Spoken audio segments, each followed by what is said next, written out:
Je donne la parole à Hamidou Samaké. Merci, Monsieur le maire, mes chers collègues. Il y a quelques jours, certains regrettaient de ne pas avoir pu rendre hommage à Pétain.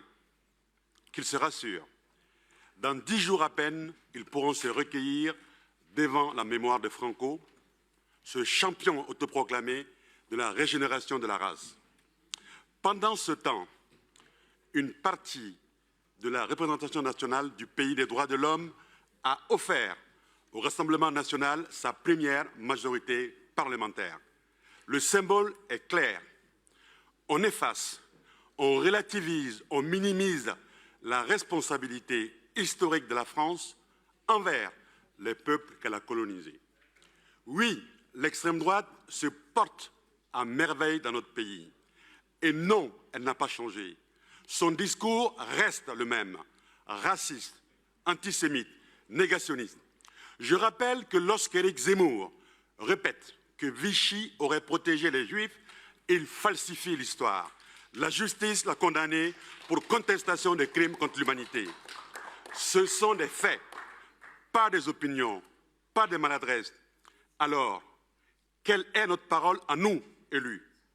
La Commission nationale consultative des droits de l'homme dit qu'il y a un affaissement du portage politique de la lutte antiraciste, et elle a raison. Je ne vise pas celles et ceux qui continuent de lutter, ni même un camp politique en particulier. Je parle d'un manque collectif, d'un silence parfois, d'un renoncement qui ne dit pas son nom. Parce que non, touche pas à mon pote n'est pas un souvenir des années 80. Parce que non, nous n'avons pas à rougir de regarder notre histoire en face, parce qu'il n'y a pas d'excès antiracistes, mais il y a aujourd'hui encore des excès racistes. Et nous le savons, les propos sur les Noirs, les Arabes, les musulmans, les Juifs, qu'on entend dans la rue ou sur les plateaux, ne sont pas des opinions politiques, ce sont des violences. Et notre rôle, c'est de dire stop, clairement, publiquement, sans trembler. Malgré les bruits, malgré les vitrines médiatiques offertes à l'extrême droite, la société française, elle avance. L'indice de tolérance remonte. Le peuple est plus lucide que ceux qui prétendent parler en son nom. Le plan parisien contre le racisme et l'antisémitisme nous remet en face de nos responsabilités. Il exige une parole forte. Je m'en réjouis. Et je salue en particulier 2 engagements longtemps repoussés. Dire clairement que le contrôle aux faciès existe et doivent cesser.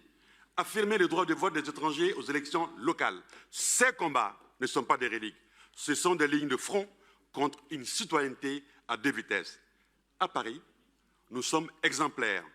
Mais l'exemplarité, ça se prouve et ça se répète. Aujourd'hui, notre devoir est simple. Ne plus laisser le terrain au discours de haine, ni par fatigue, ni par confort, ni par peur. Je vous remercie.